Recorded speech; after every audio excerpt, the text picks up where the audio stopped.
Hey everyone, welcome back. हाजिर हूँ आपके लिए लेकर एक रिसेंटली रिलीज्ड कोरियन मूवी की एक्सप्लेनेशन जिसका नाम है जस्टिस हाई। ये कहानी है यंग नाम की लड़की की जिससे बुली करने वाले बच्चे बर्दाश्त नहीं थे। वो हमेशा बुली करने वालों को सबक सिखाती रहती थी एंड उसके फादर एक कराटे एक्सपर्ट थे, इसलिए वो भी कराटे बहुत अच्छे से जानती थी। कहानी की शुरुआत में हम देखते हैं कि यंग ने एक बच्चे के हाथ को तोड़ दिया था क्योंकि वो स्कूल का सबसे बड़ा बुली था, इसलिए यंग को स्कूल से निकाल दिया जाता है। उसके बाद वो अपने फादर के साथ नए स्कूल पे एडमिशन ले लेती है एंड वहाँ टीचर उसके फादर मिस्टर यांग से कहती है पिछले हफ्ते ये एक बच्चे को सस्पेंड किया गया है लड़ाई करने के कारण, तो प्लीज आप इसका ध्यान रखना। मिस्टर यांग इस बात पे कह रहे थे एक्चुअली मेरी बेटी को हमेशा बुलीज परेशान करते हैं, इसलिए उसकी लड़ाई हुई थी, वरना वो कभी किसी से लड़ाई नहीं करती। लौटते वक्त यांग अपने फादर पे नाराज हो रही थी, सफाई देने की क्या जरूरत है, उनमें से कोई भी गलत इंसान को रोकता नहीं है, तो मैं क्या करूं। मिस्टर यांग उसे समझा रहे थे कि तुम्हें उन्हें इग्नोर कर देना चाहिए, हमेशा लड़ाई करना कोई अच्छी बात नहीं है। वो कहती है जब हम किसी बुली को रोकते नहीं है तब हम ही सबसे ज्यादा गलत होते हैं। बीच रास्ते पे उसके फादर को वॉशरूम जाना पड़ गया था और वो आगे बढ़ जाती है एंड आगे रास्ते पे एक जिन नाम के लड़के को कुछ स्टूडेंट बुली करे थे क्योंकि उसने उन लोगों को एग्जाम पे चीटिंग नहीं करवाई थी। एक्चुअली ये वीक एग्जामिनेशन वीक है, इसलिए यंग को स्कूल नेक्स्ट वीक से ही ज्वाइन करने को मिलेगा। जिन उनसे डरता डरता कह रहा था अगर मैं चीटिंग करवा देता तो तुम लोग पढ़ाई नहीं करते और पढ़ाई के वक्त में तुम लोग दूसरे बच्चों के साथ गलत करते हो। इस बात को सुन वो लोग जिनको बहुत मारते हैं एंड तभी ये सब कुछ देख यंग वहां जाती है। वो लोग जिनको बहुत मारने लग गए थे एंड यंग वहां पे उनकी वीडियो बना लेती है जब वो लोग जिनको मार रहे थे। ये देख वो सभी यंग को मारने आते हैं और वो एक एक करके उन चारों को ही हरा देती है एंड जेन उसे देखता रह जाता है कि कैसे उसने इतनी आसानी से उन चारों को मजा चखा दिया। कुछ वक्त बाद एग्जाम्स खत्म हो चुके थे एंड यंग ने स्कूल को ज्वाइन कर लिया था। जिन उसे देख काफी खुश था कि वो उस क्लास को ज्वाइन करी है। वो उससे बात करने की कोशिश करता है लेकिन वो उसे इग्नोर कर देती है।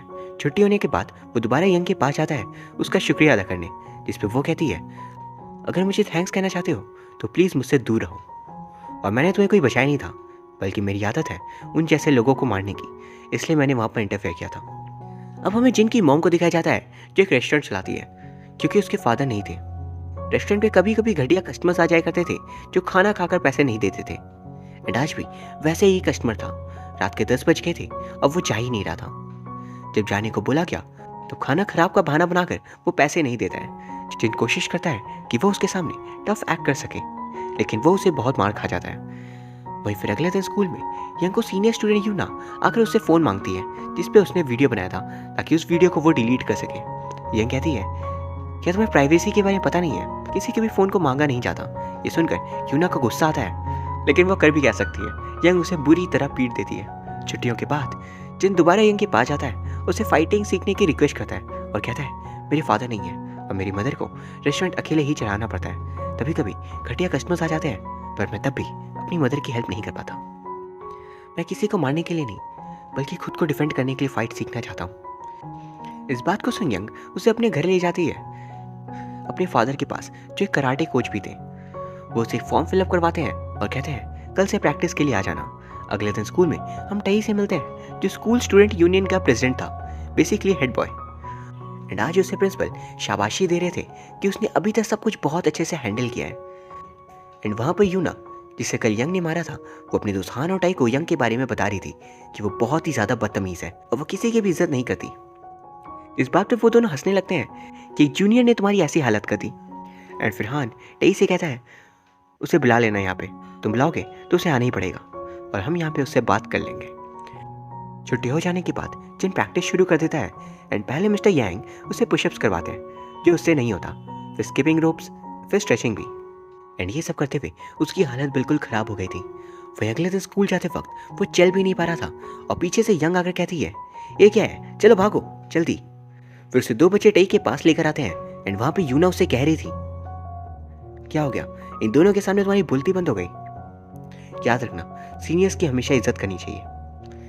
पर यंग वहां फिर से कहते थी तो वैसे काम भी करना सीख जाओ वरना इज्जत नहीं मिलेगी। एंड वहां पर वो यूना का सारा सच बता देती है कि वो कितनी बुरी इंसान है और उसने पहले भी बहुतों को बुली किया है। ये सब सुनकर हान और टाई दोनों ही चुप हो जाते हैं क्योंकि गलती तो यूना की ही थी। हान उसे जाने को कह देता है जबकि यूना ये नहीं चाहती थी। इस बात को देख टई खड़ा होकर कहता है तुमने उसे जाने क्यों दिया, वो कहता है उसने गलत क्या किया था? अगर किसी को पता चलेगा कि तुम बुली वाले गैंग के साथ दे रहे हो तो तुम्हारी इमेज के लिए खराब होगा, इसलिए उसे जाने देना ही बेहतर था। अब यंग के घर पे प्रैक्टिस के बाद मिस्टर यांग उन्हें खाने को देते हैं। खाते हुए जिन पूछता है आखिर तुम इतनी स्मार्ट हो, कूल हो, सुंदर भी हो, बेसिकली तुम ऐसी हो जिससे सभी दोस्ती करना चाहेंगे, लेकिन तुम किसी से भी बात क्यों नहीं करती? वो कहती है क्या फायदा, तुम जिससे भी दोस्ती करोगे एक न एक दिन उसे अलग होना ही पड़ेगा। स्कूल खत्म होते ही सारे दोस्त खत्म हो जाएंगे, मैं फालतू में दुखी होना नहीं चाहती। जिस पे वो कहता है मैं हमेशा अकेला घर जाता हूँ, जब मैं दूसरों को अपने दोस्तों के साथ जाते देखता हूँ तो मुझे काफ़ी बुरा लगता है खुद पर। मैं जानता हूँ एक दिन अलग होना है, लेकिन ये जो मेमोरीज बनेंगी वो हमेशा हमारे साथ रहेंगी। अगले दिन क्लास में यंग उसके लिए बाम लेकर आई थी और कहती है आज रेस्ट करो, तुम्हारे मसल्स को ज़रूरत है। वहीं दूसरी तरफ हान और टाई क्लास के बाहर यंग को देखते हैं। टाई कहता है मेरे सामने कुछ नहीं है। हान यंग को देखता हुआ खो ही गया था और टाई की बातों पर बिल्कुल भी ध्यान नहीं देता। शाम को वो सभी पार्टी कर रहे थे क्योंकि उनका दोस्त गैंग वापस आ गया था एंड इसी बच्चे को स्कूल से सस्पेंड किया गया था क्योंकि उसने एक दूसरे बच्चे को बुरी तरह से मारा था। पार्टी के बाद हान टाई से कहता है पहले हम तभी लड़ते थे जब हम दोनों पर कोई अटैक करता था, लेकिन अब हमें क्या हो गया है, हम ही दूसरों पर अटैक किए जा रहे हैं। जैसे टाई ने एक गुंडे के गैंग को ज्वाइन करने का फैसला कर लिया था और हान उसे समझाता है कि अब हम ज़्यादा आगे जा रहे हैं, हमें ये सब नहीं करना चाहिए, लेकिन टाई उसकी नहीं सुनता। उसके सिर पे तो एक अलग ही भूत सवार था। घर पे जिन अपने फादर की फोटो को देख याद कर रहा होता है जब वो अपनी मॉम से कहा करता था कि काश उसके फादर उनके साथ होते तो शायद आज उनकी लाइफ आसान होती। वहीं दूसरी तरफ यंग जब घर पहुंचती है तो उसके फादर मदर की फोटो को देख रहे थे एंड ये देख वो नाराज हो जाती है। असल में यंग की मदर ने उसके फादर को छोड़ दिया था, लेकिन वो आज भी उसकी मॉम को याद करते हैं। एक्चुअली मिस्टर यांग कराटे के लिए पागल थे और उन्होंने डोजो खोलने के लिए अपनी वाइफ दोनों के पैसों को लगा दिया था एंड इस वजह से वो बहुत ज़्यादा कर्ज में आ गए थे एंड इस कारण उनसे परेशान होकर यांग की मदर ने उन्हें छोड़ दिया था क्योंकि उन्हें कराटे के सिवा और कुछ नहीं दिखता था। वहीं फिर हम देखते हैं गुंडों के गैंग लीडर जंग टाई से मिलने आता है। वो उससे पैसों से रिलेटेड बात करने आया था कि अगर टाई को गैंग ज्वाइन करना है तो उसे जल्द से जल्द ज्वाइन करने के पैसे देने होंगे। पर वहाँ पे उनका दोस्त गैंग लीडर जंग से तमीज से बात नहीं कर रहा था। इसी कारण से जंग टाई को समझाता है मैंने सुना है कि तुम यहाँ के सबसे अच्छे फाइटर हो, क्या तुम मुझसे लड़ना चाहोगे बाहर चल के? इस बार टाई के कारण जाने दे रहा हूँ। एंड वहाँ हम साफ तौर पर देख पाते हैं जंग और गैंग के बीच एक गहरी दुश्मनी चल रही थी। वहीं दूसरी तरफ जंग हान से भी मिलता है एंड उसे भी वो गैंग ज्वाइन करने के लिए कह रहा था। वो कहता है मैं सीधा तुम्हें अपने बॉस के साथ मिलवाऊंगा, बहुत पैसे कमाओगे और जो चाहिए वो सब कुछ तुम कर पाओगे, लेकिन हान साफ मना कर देता है। वहीं टाई गैंग को बहुत मारता है जंग से बदतमीजी करने के लिए और फिर वो अपने लोगों से कहता है जिन को लेकर आओ, इसे सबक सिखाना ज़रूरी है। फिर टाई के दोनों बंदे जिन को पकड़ने जाते हैं, लेकिन इस बार वो उन्हें रोककर उन्हें ही मारता है। लेकिन तभी उसे रियलाइज होता है कि वह ये सब कुछ सपना देख रहा है एंड एक्चुअली वो मार खा रहा था। हान वहाँ आ जाता है और जिन को बचा लेता है। हान और उनके बीच फाइट हो जाती है। हान उन्हें मार ही रहा था कि तभी कैंग वहाँ आ जाता है और वो हान को बुरी तरह मारता है और कहता है तुम्हें पता होना चाहिए कि तुम मेरे सामने कुछ नहीं हो। फिर वो सभी जिन को वहाँ से ले जा रहे थे कि तभी वहाँ पर यंग आ जाती है एंड जिन से कहती है प्रैक्टिस के लिए नहीं चलना क्या? कैंग कहता है तुम ही हो ना जिसने सभी की नाक पे दम कर रखा है। वो उसे मारने के लिए जाता है, लेकिन वो यंग के सामने कहाँ ही टिक पाता एंड यंग उसे इतनी बुरी तरह मारती है कि हान ये देख बिल्कुल इंप्रेस हो गया था। फिर जिन के साथ वो भी कराटे क्लास को ज्वाइन कर लेता है एंड वहाँ पर वो मिस्टर यंग से रिक्वेस्ट करा था कि उसे आज से ही प्रैक्टिस शुरू करनी है। वो दोनों स्किपिंग रोप्स कर ही रहे थे कि तभी यंग वहाँ जाती है। वो उससे पूछती है तुम तो उन बुलिस के साथ हो तो फिर यहाँ कैसे? वो बताता है मैंने उनका साथ छोड़ दिया, मैं भी अब सही रास्ते पे चलना चाहता हूँ। यहाँ तो आने के लिए मुझे जिन ने बताया था ताकि मैं उसके साथ कराटे सीख सकूँ। यंग के पास से जाते ही जिन पूछता है मैंने कब कहा? हाँ रिप्लाई करता है तुमने कहा है बस मैं पता नहीं है। वह अगले दिन यूना यंग से कहती है सीनियर्स को ग्रीट करो। तभी हान आकर यंग को जाने को कह देता है और यूना से कहता है तुम्हें ऐसा नहीं करना चाहिए। जिस पर यूना उससे कहती है तुम्हें आखिर हो क्या है? पहले तुम मुझसे अच्छे से बात करते थे, मेरा साथ देते थे, पर अब ना ही बात करते हो और ना ही कॉल उठाते हो। एक्चुअली यूना हान से प्यार करती थी और वो उसे कहती है तुम जानते हो ना कि मैं तुम्हें कितना पसंद करती हूँ, फिर तुम अचानक बदल क्यों गए हो? वो कहता है हम 6 सालों से बहुत ही अच्छे दोस्त हैं, इसलिए प्लीज़ हमारी दोस्ती खराब नहीं करते हैं। और वो वहाँ से चला जाता है क्योंकि ऑब्वियसली वो उसे पसंद नहीं करता था। छुट्टी के वक्त जिन यंग के पास जाता है जिस पर वो कहती है ठीक है तो अब से हम साथ चलेंगे। तभी यंग के फादर वहाँ से जा रहे थे एंड जिन उन दोनों से कहता है कि उसकी मदर की तबीयत थोड़ी ख़राब है, इसलिए आज वो प्रैक्टिस नहीं कर पाएगा। एंड जब हान आज प्रैक्टिस के लिए आता है तो यंग उससे पूछती है, आगे तुमने डोजो क्यों ज्वाइन किया है? वो कहता है, कराटे सीखने के लिए। वो कहती है, चलो बॉक्सिंग जानते हो? बॉक्सिंग जानता था, इसलिए वो उसे चैलेंज करती है, आज तक तो तुमने कमज़ोरों को परेशानी किया है, तो आज मेरे साथ मैच करो। एंड फिर उन दोनों के बीच एक फाइट शुरू हो गई थी। यंग के फादर उसे समझाते हैं, 2 दिन हुए हैं इसे ज्वाइन किए हुए, तो प्लीज़ इसके साथ ईजी रहना। हान पहले तो उसे डराने की कोशिश कर रहा था क्योंकि उसे लगता है कि वो डर जाएगी, पर यंग उस पर अपना गुस्सा निकालते हुए उसे आसानी से हरा देती है। वो उसे कहती है, power without justice is merely a violence. वही फिर नेक्स्ट सीन में हम देखते हैं कि जंग टे को कॉल कर बता रहा होता है कि उसके बॉस ने उसे अपनी टीम में शामिल करने का फैसला कर दिया है। अब जल्द से जल्द वो पैसे सबमिट कर दे। टे गैंग से कहता है, जाओ और जल्दी से पैसे कलेक्ट करो। वो लोग स्कूल पे इलीगल चीज़ें बेचना शुरू कर देते हैं ताकि जल्द से जल्द वो पैसे कलेक्ट कर सके। एंड स्कूल में वो सभी को पैसे देने के लिए फोर्स करे थे। एंड वहाँ जब वो एक बच्चे को परेशान करे होते हैं पैसे देने के लिए, तभी वहाँ पर जिन आ जाता है और वो उनसे लड़ने की कोशिश करता है, पर अफसोस वो हार गया था। छुट्टी के बाद वो तुरंत प्रैक्टिस के लिए आ जाता है एंड यंग उसका वेट करी थी उसके साथ आने के लिए, लेकिन आज जिन ऑलरेडी पहुंच चुका था। वही फिर मिस्टर यांग जिन को 1000 बार कराटे चॉप मारने को कहते हैं प्रैक्टिस के लिए। तब यंग और हान भी आ जाते हैं। हान को देख मिस्टर यांग कहते हैं, तू वापस आ गए, मुझे लगा था तुमने डोजो छोड़ दिया। वो कहता है, नहीं मैं और सीखना चाहता हूँ। एंड आज से मिस्टर यांग उन लोगों की सीरियस प्रैक्टिस शुरू करते हैं। लगभग 1 हफ्ते बीत जाते हैं इस प्रैक्टिस में। एंड आज मिस्टर यांग किसी काम से कुछ दिनों के लिए बाहर जा रहे थे। उनके जाने के बाद यंग कहती है, जब तो फादर नहीं आ जाते तो तुम लोग क्या करोगे? हान कहता है, मैं वैसे भी कुछ नहीं करता, तो यहाँ पे मैं प्रैक्टिस के लिए आ जाया करूंगा। और जिन का भी यही प्लान था। वही दूसरी तरफ स्कूल पे टेई 2 बच्चों को मार रहा था क्योंकि उन्होंने उसे इंग्लिश पेपर पे चीट नहीं करवाया था। वो उन्हें धमकी देता है, अगर मेरा फ्यूचर बर्बाद हो गया तो मैं तुम दोनों को भी बर्बाद कर दूंगा। एग्जाम्स खत्म हो चुके थे एंड हान कहता है, मेरे एक दोस्त ने मुझे 3 मूवी टिकट्स दिए हैं, तो चलते हम तीनों। यंग मना कर देती है, पर हान दोबारा रिक्वेस्ट करता है। तभी हान जिन को इशारा करता है एंड जिन फिर से रिक्वेस्ट करता है, जिस पे वो मान जाती है। फिल्म देखने के बाद हान सजेस्ट करता है, चलो खाना खाने चलते हैं। लेकिन यंग फिर कहती है, क्यों फालतू में पैसे खर्च करना, घर पे खा लेंगे। पर हान कहता है, चलो ना कुछ गेम्स हो जाएंगे, जो हारा वो पार्टी देगा। एंड यंग ने कभी बास्केटबॉल नहीं खेला था एंड इसलिए उसे एक भी बास्केट नहीं होता, और वही जेन एक भी बास्केट मिस नहीं करा था।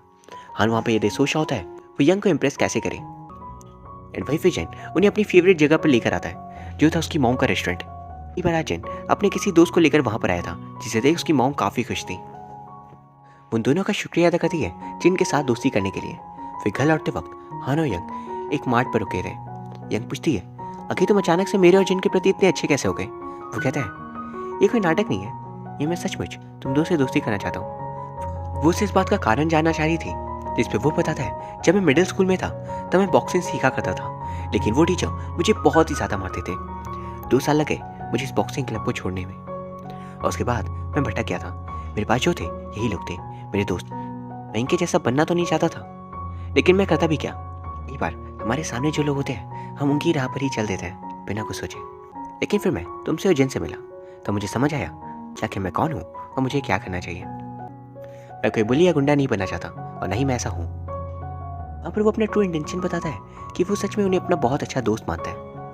और फिर घर से जिन यंग को मैसेज करता है। यंग भी उसे आज के लिए शुक्रिया कहती है, पर वहीं अगले दिन टेई हान से कहता है, तुम कुछ ज़्यादा ही बदल चुके हो, आखिर तुम्हें हुआ क्या है? वो बताता है कि उसने उस गैंग को ज्वाइन कर लिया है और अब से उस गैंग के लोगों का ही इस स्कूल पे कब्जा रहेगा। यानी कि उस गैंग के लोग स्कूल के बच्चों से उनके पैसे ले लेंगे और उन सभी को डरा करेंगे। हान उस पर नाराज हो रहा था कि आखिर तुम ऐसा क्यों कर रहे हो। टेई इस बात पे कह रहा था कि गैंग लीडर जंग तुम्हें मीटिंग पे बुला रहे हैं, पर हान आने से मना कर देता है और उसे धमकी देता है, अगर स्कूल पे कुछ भी गलत किया तो मैं तुम्हें नहीं छोड़ूंगा। एंड इस बात पे उन दोनों के बीच लड़ाई हो गई थी। ठीक कहता है, अगर मैं जीत गया तो उस लड़की को मैं मार दूंगा जिसे तुम पसंद करते हो। एंड यहाँ हम ये भी जान पाते हैं कि हान यूना से इसलिए दूर हो रहा था क्योंकि उसे पता था कि टेई यूना को पसंद करता है, पर यूना तो हान की तरफ थी। हान जैसे टेई का बचपन का दोस्त था और वो उसे दुखी नहीं देख सकता था, एंड इसलिए वो उसे खतरे में जाते हुए नहीं देख पाता। लेकिन आज जब टेई ने कहा कि वो यंग को मार देगा तो इस बात पे हान तो बहुत ज्यादा गुस्सा आ गया। वह फिर लड़ाई के बाद टेई यूना से कहता है कि वो यंग से माफी मांगने के बहाने उसे नींद वाली गोली खिला दे। यंग उसे बुलाती है और उसे बहुत ही अच्छे से बातें करने लगती है। एंड वहाँ वो उसे माफ़ी भी मांग रही थी। उस नशीली ड्रिंक को पीने ही वाली थी, लेकिन तभी यूना उसे गिरा देती है, क्योंकि उसे रियलाइज़ हो गया था कि वो कितना ज़्यादा गलत करी है। और पीछे से गैंग भी वहाँ पर आ गया था और वो दोनों यंग को पकड़कर उसे वहीं बेहोश कर देते हैं। छुट्टी के वक्त जिन तो लड़कों की बातें सुन लेता है जो कह रहे थे टेई ने यंग को पकड़ लिया है। वो डोजो जाकर हांग को बता देता है यंग खतरे में है। वो तुरंत टेई को कॉल करता है। वो उसे कह रहा था स्कूल पर आओ अगर उसे बचाना चाहते हो तो। वो दोनों स्कूल पहुंचते हैं एंड गैंग उन्हें अपने साथ लेकर आता है। एंड वहां पर वो सभी हान और जिन को मारने के लिए आए थे। हान और उन सभी के बीच फाइट शुरू हो जाती है एंड जिन खुद को डिफेंड करने की कोशिश कर रहा था। कुछ देर में जिन को भी रियलाइज हो जाता है कि आज डिफेंड करने से काम नहीं चलेगा, अगर यंग को बचाना है तो उससे भी सामने जाकर फाइट करना होगा। लड़ाई करते हुए दोनों तरफ की हालत खराब हो गई थी, जाकर गैंग को हरा देते हैं। एंड जब उनका लीडर ही हार गया तो वो सभी भी हार मान जाते हैं और फिर वो दोनों टे के रूम की तरफ आगे बढ़ते हैं। वहां में दिखाया जाता है टे ने यंग को बांध रखा है। तभी वहां पर वो दोनों भी आ गए थे एंड उन्हें देख टे कहता है आगे आ जाओ। वहां पर यंग को बुरी तरह से चोट पहुंचा था, इसे ना चाहते हुए भी उन्हें उसकी बात माननी पड़ रही थी। वो फाइट के दौरान टे हान को बहुत मारता है एंड किसी तरह हिम्मत कर जिन उसे रोक रहा था। एंड अकेले वो उन दोनों को बुरी तरह से हरा कर कह रहा था मेरे आगे झुक जाओ। लेकिन इस बार जिन कहता है तुम लोगों को मार जरूर सकते हो पर उन्हें अपने आगे झुका नहीं सकते। वहीं दूसरी तरफ हान यंग को आजाद कर देता है और यंग जिन को बचा लेती है। वो जिन को बचाकर टे को एक अच्छा खासा सबक सिखाती है ताकि वो अब अपनी गलतियों का एहसास कर ले। फिर वो तीनों वहां से निकल जाते हैं। लास्ट में हम देखते हैं कि मिस्टर यांग के डोजो को और भी लोगों ने ज्वाइन कर लिया है। बहुत सारे लोग उनसे कराटे सीखना चाह रहे थे और यहाँ ये फिल्म खत्म हो जाती है। गाइस उम्मीद करता हूँ आपको ये वीडियो पसंद आई होगी। अगर हाँ तो प्लीज़ इसे लाइक एंड कमेंट जरूर कर दीजिए। साथ ही प्लीज़ चैनल को सब्सक्राइब कर लीजिए। Thank you very much for watching. See you soon.